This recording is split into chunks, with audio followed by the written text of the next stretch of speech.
پلان کې لوټه ده. ګوره مراد سعید کو هر څه دی خو وفادار خو دی که نه. تاسو دا مه هېروئ مراد سعید د بنیګاله د کچن نه واله تر د کمرې پورې مکمل وفادار دی. هغه پکې بیا په نیازي صاحب چیم په خپل اسکي لکه نن د سیاست دا وخت راغی چې مشر د خدای لري هغه به وایي چې زه داسې خلکو ته د شیخ رشید په شان او د فواد چودھري په شان خلکو ته لوټې نه ویم. دا د لوټو توهین دی. هغه دې راپاسي او هغه د اوس خلکو ته وایي چې پلانکی لوټه ده او ډنګری لوټه ده. پرون چې پی ټي آی ته روانو نو بس وکټې وې چې غورځېدې. نن چې پی ټي آی نه روان دي نو ایمانونه دي چې خرڅېږي. دوه تقاضې نه دي پکار. زه بطور د یو جمهوري طالب علم د دې هر څه سخت خلاف یم، بلکې زه دا یقین لرم چې دا خلک کم چې پرون یو خوا تلل نن بل خوا ځي، سبا به بل خوا ځي، بله ورځ به بل خوا ځي.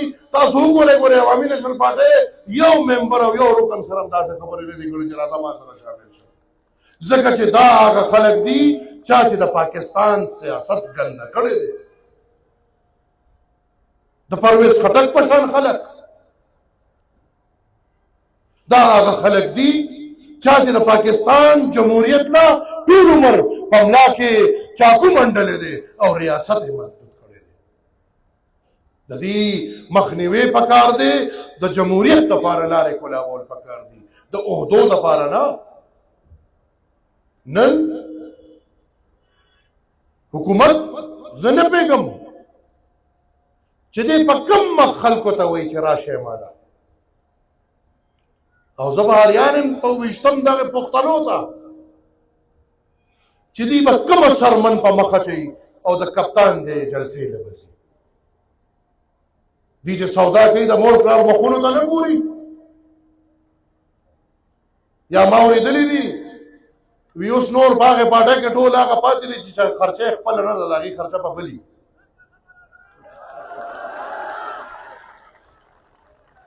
څنګه پېښ شوی؟ نن د ګرانۍ د حل ته وګورئ. زه نه پوهېږم چې یو دیاړمار د 500 روپۍ 600 روپو ورځ دیاړمار د خپل بچي په دې 500 په 600 روپۍ څنګه مړوي؟ نو چې هغې پې مړولی نه شي نو هغه ورله په تن پرده څه واچوي او بیا خدای مکه کو دې غریب ته په کور کې څوک بیمار شو نو دوایان یې دونه ګرانې کړي دي چې بس د اصله الله په سره کښېنې سورې فاتحه ورته وایې او چوف پې کوې، ځکه چې غریب سړی خو دوایانې نه شي اخیستی په دې ملک کې. او بیا دې سوچ ته وګورئ. هغه جان الله کو دینی ہے والا پرون وایي وی خودکشی حرام دا حرام دا ماډلو خودکشی وی حرام دا ګنې ما به وي د ځان نه جیکټ تاو کړو او په دغه پارلمان کې دننه به وي ما خودکش حمله کړې وه چې دا بیمانه مې مړه کړو. نو زه دا خلا په دې کې خدا 176 ستا دي چې دونه پوه شوې چې دا خپل 176 خو د بیمانه دي که نه. دا سوچ د دهشتګردۍ دی. دا د هغې سوچ سوری دی چې کپتان به وایي چې طالبانو له دفتر یې ورکړې. او دا سوچ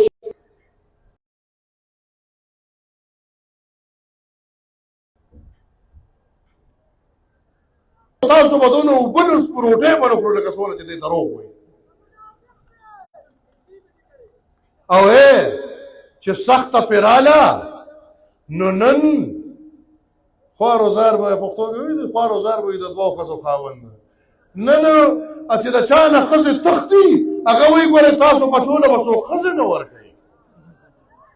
هلکه ته د دغې خلکو د بچو د ښځو غم مه کوه، ته د خپلې غم وکړه چې دا هره دویمه ورځ درنه تښتې لګي. او چې ستا په شان ته دونه میلو شوي دي نو دې خلکو له به یم خدای ورکړي. ګران وروڼو، وخت راغلی دی. په 28 تاریخ تاسو انشاءالله خپل الیکشن کوئ. کم ملګري چې د الیکشنو نه فارغ دي، دا یو اخري جلوس دی، اسلام آباد ته به ورځي. د اسلام آباد فیصلې اپوزیشن کړي دي او هغه فیصلې دا دي چې د عمران خان حکومت ختمول دي او دا کور ته لیږل دي. هغې کې MQM سره هم خبره شوې، هغې کې کاف لیګ سره هم خبره شوې، هغې کې بلوچستان عوامي پارټۍ سره هم خبره شوې ده، هغې کې جهانګیر ترین ګروپ سره هم خبرې شوې دي او په هغې کې هغه سند هاوس هغه کیسه خو هم یاده شي که نه، د PTI خپل MNAs هغې سره هم خبرې شوې دي او د نیازي د خطرناکه خبره دا ده چې د ده د کابینې وزیرانو سره هم خبرې شوې. دا یاد ساتئ 170 में 170 दाबा से गपी 200 न बड़ा तादाद बदलता पोजिशन 200 न बड़ा तादाद नोर हर स खबर आबर दी खो دا نه ده چې دې به کور ته لاړ شي او ستاسو ژوندونه به واپس ښه شي. کم ډنټ چې ولګېد معاشي طور چې کومه تباهي راله د دې نه چې اوس پاکستان وځي نو وخت به علي او کم سے کم د داسې ارادې خلق پکار دي چې د هغې اراده پاکئ، د هغې اراده د عوامو او د عوامو د بچو د مستقبل په روښانه کېدو.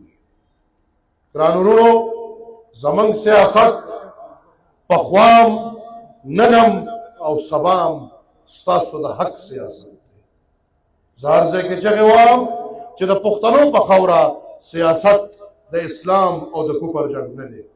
موږ الحمدلله ټول مسلمانان یو.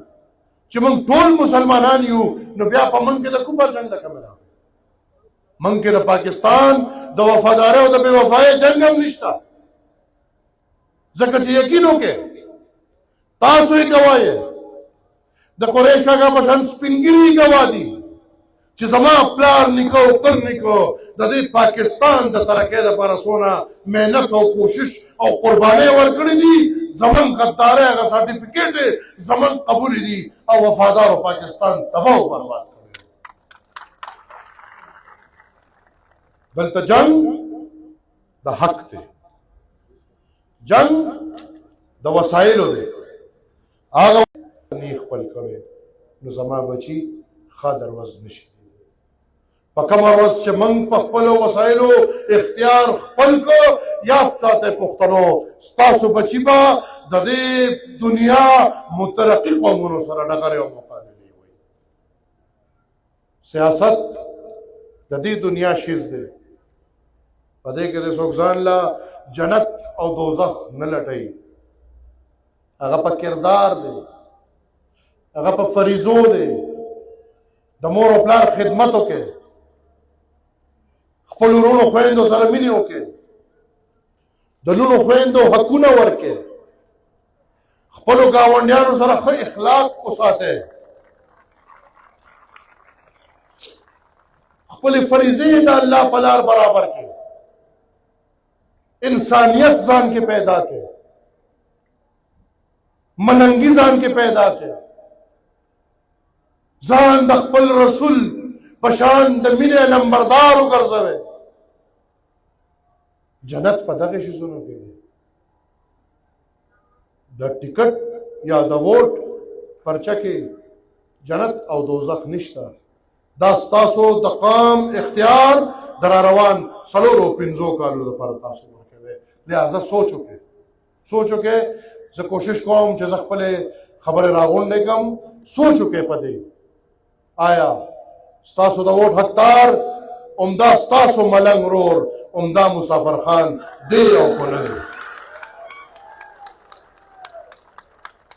نو که تاسو دا ګڼئ چې دا مسافر خان ستاسو د ووټ حقدار دی بیا الله سوچت کوي او ما سره لوز وکړي چې دلته راغلی هر پښتون به د خپل وس د دې نه پس کو هغه 15 ووټی کو هغه 10 ووټی زم لاس ځکه اوچتوم چې زما په کلي کې زما په ګاونډ کې ډېر نږدې زما ملګري راغلي دي د درګۍ نه او د هغې د کورنۍ ووټ دلته رجسټرډ دی دغه د 10 ووټو ذمواري زه علم او تاسو هر سړی به دغسې د 10 ووټو ذمواري اله انشاءالله نو د اوس نه زه مبارکي در کوم چې دا مسافر خان دا سره جنډه او خدای خدمتګار به انشاءالله وده کړي